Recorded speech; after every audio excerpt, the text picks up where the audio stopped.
Hello guys, welcome back to my channel. আজকে আমাদের প্রসঙ্গ হলো কীভাবে আমরা আর্থওয়ার্মকে প্রসেসিং করে সেটাকে মাছকে খাওয়াতে পারি। সো তোমরা দেখতে পাচ্ছ এটা আমার মানে আর্থওয়ার্ম কালচার করার ডিব্বা। তো এখান থেকে আমরা ফার্স্ট একটি আর্থওয়ার্ম কালেক্ট করে নেব। তো এইটা আমাদের আর্থওয়ার্ম, এটা রেড আর্থওয়ার্ম, ঠিক আছে। তো এটা কীভাবে প্রসেসিং করে মাছকে খাওয়াতে হয় সেটাই আজকে দেখাবো। সো চলো। এই উঠে যাচ্ছে, ওপরে উঠে যাচ্ছে, দেখেছো? মানে কেঁচোটা কতটা গ্রিপ হয় একটা কেঁচোর, বাটি বেয়ে ওপরে উঠে যাচ্ছে। এটাকে এবার কাটার সময় চলে এসছে, নিচে নেমে গেছে। চলো এবার এটাকে কাটবো। আমি নিয়ে নিয়েছি একটি কন্টেনারের ঢাকনা, যেটা সম্পূর্ণ পরিষ্কার, এবং একটি পরিষ্কার ব্লেড। তো কন্টেনারের ঢাকনাটার ওপরেই আমরা রেখে কাটবো। তোমরা চাইলে মেঝের ওপরে বা অন্য কোনো জায়গাতেও রেখে কাটতে পারো, কোনো সমতল জায়গা, যাতে পিসগুলো ঠিকঠাকভাবে হয় এবং কোনো ময়লা না লেগে যায়। তো ফার্স্টে এটাকে কন্টেনারের ঢাকনার ওপরে নিয়ে নেব। আমাদের ফার্স্ট লক্ষ্য হবে এটার মাথাটা, মানে মাথাটাকেই কাটবো। ফার্স্টে মাথাটাকে ছটফটে, হ্যাঁ ব্যাস, মাথাটাকে জাপটে ধরেছি, মাথাটাকে কেটে ফেলবো। এবার কাটবো পেছন দিকটা, মানে সামনে পিছনে দুই দিকে একটু একটু করে কেটে ফেলবো, যাতে কোনো দিকেই পাল্লাতে না পড়ে ঠিক করে। তো কেঁচোটা প্রায় আধমরা হয়ে গেছে, এখনও কিন্তু মরে না, কারণ আমরা যেহেতু জানি, মানে অনেকেই জানি যে কেঁচোর শরীরে 108টি খণ্ড। সো এরা সহজে মরে না। দেখতেই পাচ্ছ এখনও কীরকম এগিয়ে চলেছে, দুই দিক কেটে দিয়েছি। তারপরে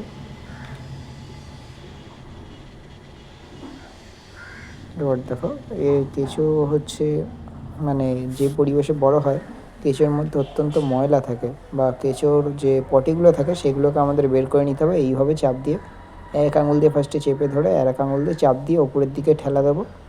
এর ফলে ওর পেটের ময়লাগুলো সমস্ত কিছু বেরিয়ে আসবে। মাঝে মাঝে কেটেও যেতে পারে, এই জামারটা যেমন কেটে গেল, তাতে কোনো অসুবিধা নেই। কাঁটা টাকা বা প্রেশার দিয়ে আমাদের ময়লা বের করে নেব। সবসময় কিন্তু ময়লা বেরোয় না, ঠিক আছে। কেঁচোর ওপরে বেশি চাপও দেওয়া যায় না, যদি বডি কেটে যায় সেই ভয়তে। তো যদি ময়লা না বেরোয় চিন্তার কোনো কারণ নেই, পরে যখন আমরা পিস করব তখন যখন ধোবো তখন আবার ময়লা বেরিয়ে যাবে। আর এই ময়লা সমেত কিন্তু মাছকে একেবারেই দেওয়া যাবে না, কারণ ময়লা সমেত মাছকে যদি দেওয়া হয় মাছের কোনো প্যারাসাইট রোগ হতে পারে, বা মাছের দেহে পরজীবীরা বাসা বাঁধতে পারে। কারণ এদের, মানে কেঁচোর দেহের মধ্যে প্রচুর পরজীবী থাকে, ঠিক আছে, যেটা মাছের দেহে যেতে পারে।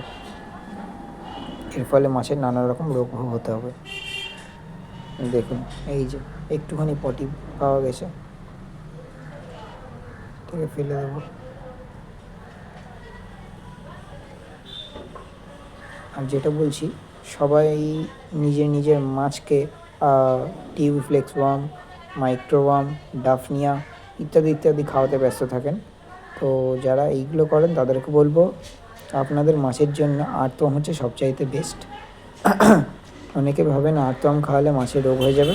না, আপনারা যদি ঠিকভাবে গাইডগুলো ফলো করেন তবে আপনারা আর্তওয়ার্মই খাওয়াতে পারেন, কারণ আর্তওয়ার্মই মাছের সবচাইতে বেস্ট ফুড। আর্তওয়ার্মের মধ্যে কিন্তু প্রচুর পরিমাণ প্রোটিন থাকে, এর প্রায় 60 থেকে 65% প্রোটিন, যা কিন্তু অন্যান্য কেঁচোর থেকে অনেক বেশি। তো দেখুন কীভাবে প্রসেস করবো, এবং এর মধ্যে জল নিয়ে এর মধ্যে আমরা একটু নুন দিয়ে দেবো। আগে একটু ধুয়ে নিই, নুনটা দেওয়ার আগে একবার নাড়িয়ে নিলাম।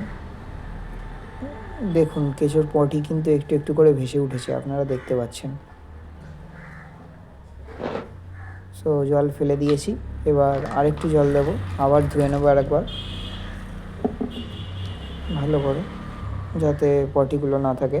এখনও কিন্তু পটি সমস্ত বেরিয়ে যায়নি, আরও বেরোবে অনেকবার পটি, কারণ এদের দেহে এমনই স্টক থাকে, চাপ দিলেও সহজে বেরোয় না। তবে যখন আমরা ছোটো ছোটো করে টুকরো করে কাটবো তখন ঠিকই বেরিয়ে যাবে।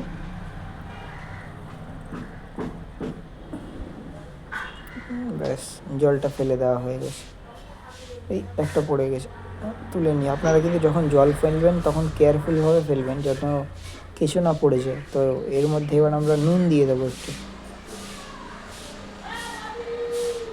এই যে নুন, এই নুনটা দিয়ে দেবো। দেখুন, এটা হচ্ছে আমরা যে সাধারণত খাওয়ার লবণ ব্যবহার করি, সেই খাওয়ার লবণ, যাতে মাছের দেহের সঙ্গে কোনো রকম কোনো প্যারাসাইট না যেতে পারে। তো এটা না বেশি পরিমাণ দেওয়া যাবে না, কারণ এর মধ্যে আয়োডিন আছে এবং আয়োডিন মাছের জন্য কিন্তু অত্যন্ত ক্ষতিকর।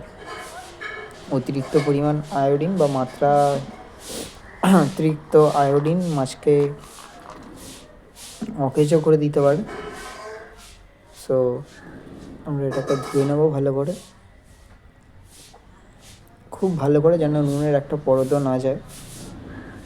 দেখুন, নুনটা দেওয়ার ফলে কেঁচোর বড়িগুলো কেমন খামচা খামচা হয়ে গেছে, মানে কেটে যাওয়ার মতো অবস্থা হয়ে গেছে কেঁচোর বড়িগুলো।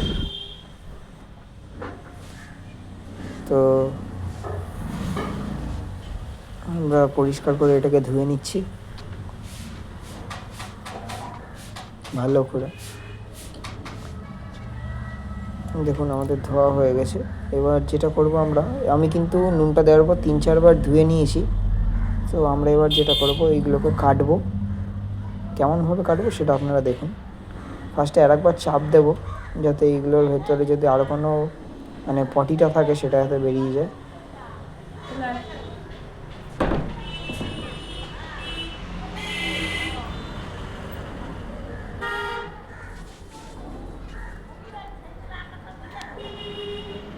দেখুন মানে কী পরিমাণ ময়লাটা ছিল। একটা মাছের পেটে যদি এতটা পরিমাণ ময়লা যায়, তবে কতটা প্যারাসাইট মানে রোগে আক্রান্ত হবে ভাবুন তো। এই যে এটা দেখছেন, এটা হচ্ছে সম্পূর্ণ মাটি বা পচা বর্জ্য খাওয়া বা গোবর। আমি যেহেতু এইগুলোকে গোবরের মধ্যে কালচার করেছি, সো এইগুলো গোবর খেয়েই বড় হয়েছে এবং কিছু পচা পাতাও আছে। তো এটা কিন্তু অত্যন্ত জরুরি, এই বর্জ্য পদার্থগুলো বের করে নেওয়া। ভালো করে পরিষ্কার করে নেব।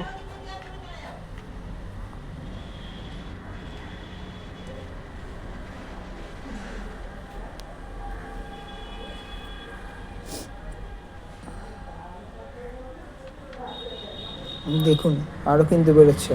দেখুন, আবার বেরিয়েছে পটি।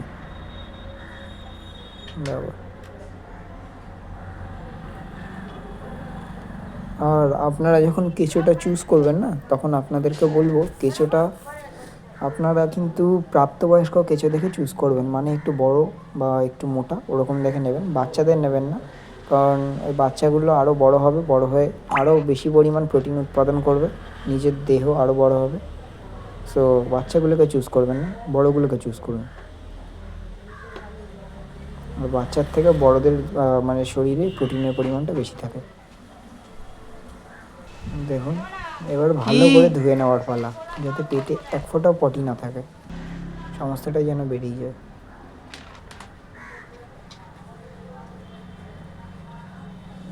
দেখতেই পাচ্ছেন, ভালো করে ধুয়ে নিচ্ছি। আপনাদেরকেও এরকমভাবেই ধুতে হবে ভালো করে। আর কেয়ারফুলি জলটা ফেলবেন, যেন কোনো টুকরো না পড়ে যায় জলের মধ্যে। তো ভালো করে ধোবো আমরা। আমাদের ধোয়া হয়ে গেছে, অনেকবার ধুয়েছি, মানে মিনিমাম 6-7 বার ধুয়েছি। সেটা ভিডিওতে দেখালে বড় হয়ে যাবে বলে ভিডিওটা সেটা কাট করা আছে। সো দেখুন, এবার আমরা কীভাবে এটাকে কুচি করব। একদম মিহি করে কাটতে হবে। আপনারা কেউ চাইলে এই যে লম্বা লম্বা টুকরোগুলো আছে, আপনার যদি অস্কার মাছ থাকে বা কোনো হিংস্র প্রজাতির মাছ থাকে, যেমন ফাইটারকেও আপনি খাওয়াতে পারেন, বা সিচলিড প্রজাতির যে কোনো ধরনের মাছকে আপনারা এরকম বড় সাইজেরই খাওয়াতে পারেন। তবে সেটা সম্পূর্ণ নির্ভর করবে তাদের সাইজের ওপরে। দেখুন, এইভাবে ব্লেডটাকে চালিয়ে কেটে নেব। বাচ্চা মাছকে কিন্তু এত বড় খাবার প্রোভাইড করবেন না। আপনার বাড়িতে অস্কার, ফ্লাওয়ার হর্ন বা চিকলেট জাতীয় মাছ থাকলে তাদেরকে খাওয়াতে পারেন। দেখুন, আবার কিন্তু পটি বেরোচ্ছে, তার মানে আরও ভালো করে ওয়াশ করতে হবে। দেখুন, এইভাবেই কেটে নেবো এইগুলোকে।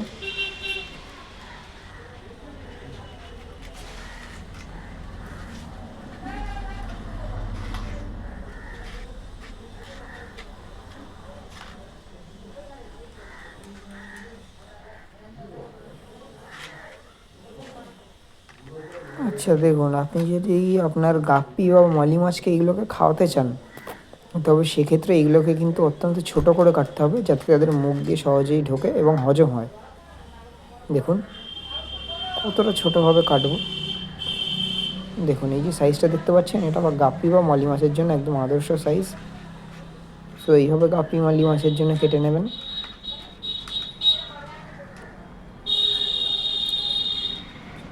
সো গাইস ভালো করে কেটে নিই।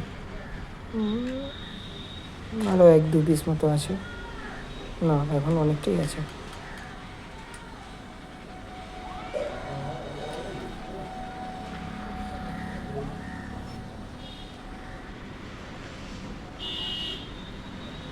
আর যখন এটা কাটবেন তখন কেয়ারফুল থাকবেন একটু, যাতে এর যে মানে কন্টেনারের ঢাকনাটা নিয়েছি সেটা যাতে কেটে না যায়, ঠিক আছে।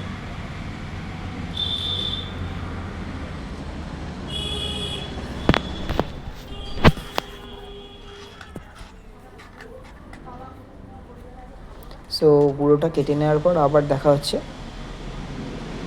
দেখুন আমাদের কিন্তু পুরো কিমা করা হয়ে গেছে একদম। এবার এইগুলোকে ওয়াশ করতে হবে ভালো করে, ঠিক আছে, নয়তো এর মধ্যে যে পটি বা রক্তগুলো মিশে আছে সেগুলো প্যারাসাইটের কারণ হতে পারে মাছের।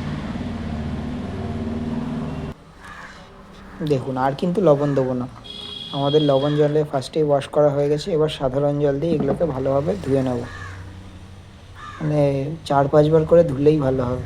আপনি এই বিষয়ে যতটা খুঁতখুঁতে হবেন, মানে আপনি যত মনে দ্বিধা রাখবেন, ততই জানবেন আপনার মাছ কিন্তু বেশি সেফ থাকবে, ঠিক আছে। দেখুন তো এইভাবে তুলে নিচ্ছি আমরা।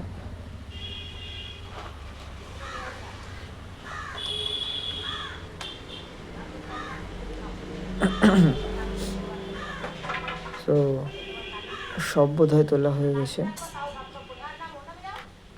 হ্যাঁ, তো এটাকে ভালো করে এবার ধুয়ে নেব। আর যখন জলটা ফেলবেন তখন কিন্তু কেয়ারফুল, একটাও যেন দানা না পড়ে যায়। তো দেখুন আমাদের ধোয়া হয়ে গেছে, কিন্তু ধোয়ার ভিডিওটা আর দিলাম না কারণ এটা অনেকটা বড় হয়ে যাবে। তো এবার এগুলোকে গোল্ডফিশকে খাওয়াবো। দেখুন আমরা চলে এসেছি গোল্ডফিশের পন্ডের কাছে। দেখুন এইগুলো কতটা আনন্দের সঙ্গে তারা খায়, দেখুন।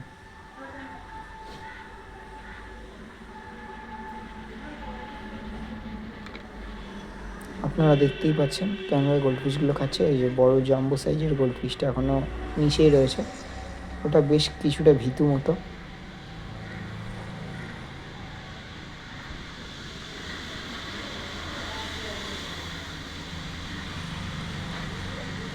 সূর্যের আলোর জন্য মানে জলটা ঠিক ক্লিয়ার বোঝা যাচ্ছে না, সূর্যের আলো যেহেতু পড়ছে, একটু ছাওয়া থাকলে ভালো হতো। দেখুন এইভাবেই আপনাদের মাছকে খাওয়াতে পারেন। সো গাইস আজকের জন্য এইটুকুই। আপনাদের যদি ভিডিওটা কাজে লাগে তাহলে অবশ্যই একটু লাইক করবেন এবং কমেন্ট করে জানাবেন আপনি কোন মাছকে খাওয়ালেন, কোন মাছকে এবং খাওয়াতে চান সেটাও কমেন্ট করে বলতে পারেন। আর ভিডিও ভালো লাগলে অবশ্যই চ্যানেলটিকে সাবস্ক্রাইব করে দেবেন। ধন্যবাদ।